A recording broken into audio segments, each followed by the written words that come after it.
ආයිබෝවන් සුබ දවසක් අපේ සිංහලග්න හිමි සහෘද ඔබ සැමටම මේ ලබන්නා වූ සිංහල හා හින්දු අලුත් අවුරුද්ද මොන විදියටද ප්‍රතිඵල දෙන්නේ කියලා කතා කරන්න තමයි අද වීඩියෝ එක අරන් ආවේ. ඉතින් අදත් ඔයාලා හැමෝම වීඩියෝ එකත් එක්ක අවසාන වෙනකල් රැඳිලා ඉන්න කියලා මතක් කරමින් අපි යමු අද වීඩියෝ එකට. ඉතින් සිංහලග්න හිමියාලට මේ ලබන්නා වූ සිංහල හා හින්දු අලුත් අවුරුද්ද කොහොමද යන මග කතා කරද්දී මුලින්ම මතක් කරන්න ඕනේ ඔයාලගේ ලග්නේ පැත්තෙන් බැලුවොත් මේ කාලේ සෙනසුරු ග්‍රහය අටවැන්න වන මීන රාශියේ ගමන් කිරීමත් එක්ක අෂ්ටමේ රාෂ්ටක තත්වයකින් පීඩා වෙදිමින් තමයි ඔබ ගත කරන්නේ. ඉතින් මේක ගොඩාක් ගතට වගේම හිතටත් වෙහෙස දැනෙන කාලයක් වෙන්නේ නැති සිංහලග්න හිමියාලගේ. ඒත් සිංහලග්න හිමියාලා කියන්නේ හරිම අසීමිත බලයක් සහිත මොන දෙයකින්වත් පරාජය ලබන්නේ නැති ධෛර්යවන්ත අයනේ. ඉතින් ඒ නිසා මේ ගත වෙන අමාරු කාලය ඔයාලා ඉවසන්න ඕනේ. ඕනෑම කළු වලාකුළක රිදී රේඛාවක් තියෙනවා කියන කතාව ඔයාලා අහලා ඇතිනේ. ඒ නිසා මේ ගත කරන කාලේ වුණත් ගැන වුණත් අන්න ඒ විදියට හිතලා කටයුතු කරන්න ඕනේ සිංහලග්න හිමියාලා. ඒත් එක්කම ගුරු ග්‍රහය ඔයාලගේ 12 වෙනි කොටුවට පැමිණෙනවා මැයි මාසේ කටක රාශියට. දැනට තැන්පත් වෙලා ඉන්නේ ගුරු ග්‍රහය 11 වෙනි වන මිථුන රාශියේ. ඉතින් රාහු කේතු ග්‍රහයන් ගැන අපි බැලුවොත් රාහු ග්‍රහය 7 වෙනි වන කුම්භ රාශියේ කේතු ග්‍රහය ලග්න කොටුවේ. නැත්තම් සිංහ රාශියත් ගමන් කරද්දී තමයි මේ අලුත් අවුරුද්ද උදා වෙන්නේ. ඉතින් අපි මුලින්ම කතා කරමුකෝ මෙහෙම පිළිටීමක් සහිතව තිබීමෙන් ඔයාලගේ ආර්ථික තත්ත්වයට මොන විදියටද බලපාන්නේ කියලා මේක. ඉතින් ඔයාලට මම මුලින්දත් මතක් කරානේ ඔයාලා ගත කරන්නේ අෂ්ටමේ රාෂ්ටක තත්වයක් කියලා මේ කාලේ. ඉතින් මේ තත්වය නිසාම තමන්ගේ තියෙන මිල මුදල් බොහෝ දුරට හානි වෙන්න පුළුවන්. තමන්ව රවට්ටන තමන්ට වංචා කරන අය ගොඩාක් ජීවිතයට ලං වෙලා එයාලගේ වාසිය බලලා වැඩ කටයුතු කරන්න පුළුවන් මේ කාලේ. ඒ නිසා ඒව ගැන වැඩිදුර සැලකිලිමත් වෙන්න ඕන කාලයක් සිංහලග්න හිමියාලා මේ වසර.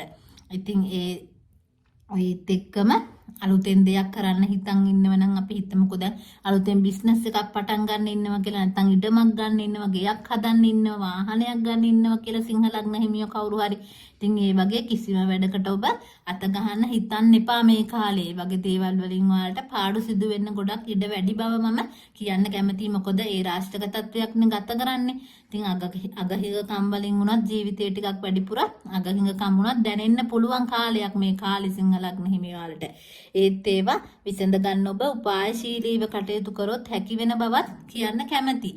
ඉතින් ඒව තමයි ඔයාලගේ ආර්ථික තත්ත්වය ගැන කතා කරන්න තියෙන පලාපල වෙන්නේ. අෂ්ටමේ රාෂ්ටක තත්ත්වයත් එක්ක යන ඔබට කෝටියක් ලැබෙනවා ලොතරයි යදිනවා කියලා ඔයාලා මුලා කරන පලාපල මම ඉදිරිපත් කරන්නේ නැහැ. ඇත්තටම කවදාවත් හොඳට වඩා තියෙන නරක දේවල් පෙන්නලා දීලා ඒවට කරන්න ඕන විසඳුම කියලා මඟ පෙන්වීම තමයි මම හිතන්නේ කරන්නම ඕන දේ අපේ ජ්‍යොතිර්වේදියෙක් විදියට. ඉතින් ඒ නිසා තමයි මම වෙන්න තියෙන හොඳට වඩා නරක දේවල් ටික වැඩිපුරක් ටිකක් කිව්වේ. ඉතින් අපි ඊළඟට ඔයාලගේ ගෘහ ජීවිතයේ පැත්තට අවධානය යොමු කරලා බැලුවොත් සොර සතුරු කරදර වුණත් අපිට ඇති වෙන්න පුළුවන් මේ කාලේ. ඒ වගේම විවිධ රෝගාබාධයන්ට ගොදුරු වෙන්න පුළුවන් ඔබ. නිතරම බැලුවොත් මොනවා හරි ලෙඩකින් පෙලෙන්න පුළුවන්. මුලින්ම මම කිව්වා වගේ ගත වගේම හිතත් ලෙඩ වෙන්න පුළුවන් කාලයක් මේක. මානසික අවපීඩනය කියන දේ අර ගොඩක් ඉහළින් දැනෙන කාලයක් මේ කාලේ ඔබට. නිතරම හිතේ බයෙන් ඉන්න පුළුවන්. පොඩි දෙයකට හිත බය වෙන්න පුළුවන්. නින්ද නොයාම වගේ ගැටලු බොහෝ දුරට ඇති සිංහලග්න හිමියාලට මේ කාලේ. ඒ වගේ දේවල් නිතර ඇති වෙන නිසා තමන්ගේ එදිනෙදා ජීවිතේ කටයුතු වලටත් ඒකෙන් බාධා වෙන්න පුළුවන්. කරදරකාරී විදියට තමයි මේ කාලේ වලට ගත කරන්න සිද්ධ වෙන්නේ. තමන්ගේ සාමියාට බිරිඳට උනත් අසනීප ලෙඩ රෝග ඇති වෙන කාලයක්. ඒ වගේම තමන්ගේ දරුවන්ට උනත් ඒක බලපාන්න පුළුවන්. තමන්ගේ සහෝදර සහෝදරයන් එක්ක උනත් වෙනද තිබුණු ලෙන්ගතුකම් අඩු වෙලා තමන්ට මෙපා වෙලා වගේ ඉන්න පුළුවන්. මේ ගොඩක් වෙලාවට ඒ වගේ වෙන්න පුළුවන්. විවාහ වුණු අය අතර උනත් අර ભેද බින් නැති වෙලා විරසක වීම අඹසැමියන් අතර ඇති වෙන්න පුළුවන් කාලයක් මේක. අනවශ්‍ය චෝදනා දෝෂාරෝපණ බාහිරින් එල්ලවීම සමග ඔබගේ හිතේ කලකිරුණු ස්වභාවය කියන දේ ඇති වෙන්න පුළුවන් මේ වසර. ඒ නිසා ඒව ගැන ටිකක් වැඩිපුර සැලකිලිමත් වෙන්න ඕන වසරක් මේක. ඔබ වුණත් අර අනිත් අයගේ අදහස් වලට නම්‍යශීලී නොවන ගතිය නිසා Tamanට ඒක අවාසි වෙලා මේ බලපාන්න පුළුවන්. ඉතින් ඒ නිසා ඒ ගති ටිකක් අඩු කරගෙන කටයුතු කිරීමට වග බලා ගන්න සිංහ ලග්න හිමියාලා හැමෝම. ඉතින් මම මේ ඉහත කියපු තත්ත්වයන් ඔයාලගේ ගත කරන මහා දසාව අතුරු දසාව යහපත් එකක් නම් ලොකු බලපෑමක් ඇති වෙන එකක් නෑ. නමුත් සෙනසුරු මහා දසාවක්, හේතු මහා දසාවක් වගේ ඔබ ගත කරනවා නම් මේ කියපු දේවල් ගැන සිංහ ලග්න හිමියාලා ගොඩක් පරිස්සම් වෙන්න ඕන. ඊළඟට සිංහ ලග්න හිමියාලගේ රැකියා තත්ත්වය ගැන අපි කතා කරොත් එදිනෙදා වැඩ කටයුතු කරලා ඔය කුලියක් මලයක් කරන් ජීවත් වෙන කෙනෙක් නම් ඔබ මේ කාලේ අර ඒ රැකියාවට යනවත් කම්මැලි හිතෙන්න පුළුවන්. නැත්තම් මොනවා හරි ලෙඩක් නිසා ඒවා රැකියාවට යන්න වෙන්නේ නැතුව ඒවා අතපසු වෙන්න පුළුවන්. Taman රැකියාව කරන තැන වුණත් දෝෂාරෝපණයන් එන්න පුළුවන් මේ තත්වයන් නිසා. තම් ප්‍රධානීන්ගෙන් ඉඳන් පහත් සේවකයන් වෙනකල්ම ඒ වගේ දෝෂාරෝපණ වලට ඔබ ලක් වෙන්න පුළුවන්. ඒ නිසා රැකියාව වුණත් එපා වෙලා රැකියාව අතරමඟ නතර කරන්න වුණත් හිත දෙන්න පුළුවන් කාලයක් මේ කාලේ මේ කියලා මම කියන්න කැමති. ඉතින් ඒ නිසා ඒ දේවල් ගැන හොඳට දුරදිග හිතලා බලලා තීරණ ගන්න කියලා තමයි සිංහ ලග්න හිමියන්ගෙන් ඉල්ලන්න තියෙන්නේ. ඊළඟට අධ්‍යාපනය ගැන කතා කරලා සිංහ ලග්න හිමියාලා මේ කාලේ බොහෝ දුරටම ඔය ආධ්‍යාත්මික දේවල් ආගම දහම ගැන දේවල් ඉගෙන ගන්න පෙළඹෙන කාලයක් වෙනවා. ඒත් ඉතින් අර ගොඩාක් සාර්ථකත්වයට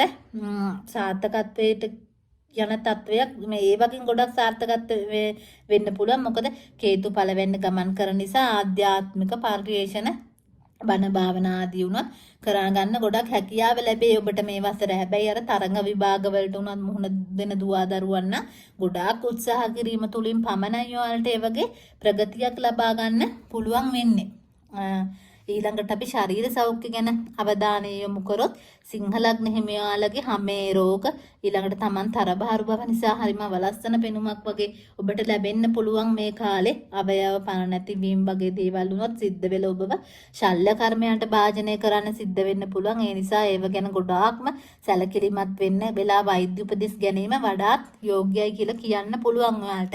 ඉතින් සිංහ ලග්නේ මේ හැමෝටම පොදුවේ මේ උදාමන සිංහල හා හින්දු අලුත් අවුරුදු පලාපලයක් තමයි මම මේ ඉදිරිපත් කළේ. ඔයාලා ගත කරන අෂ්ටමේ රාෂ්ටක තත්වය නිසා මේ තියෙන කරදරකාරී තත්වයන් වලට යම් තාක් දුරකට සහනයක් ලබා ගන්න මම පිළියම් ටිකක් කියන්නම්.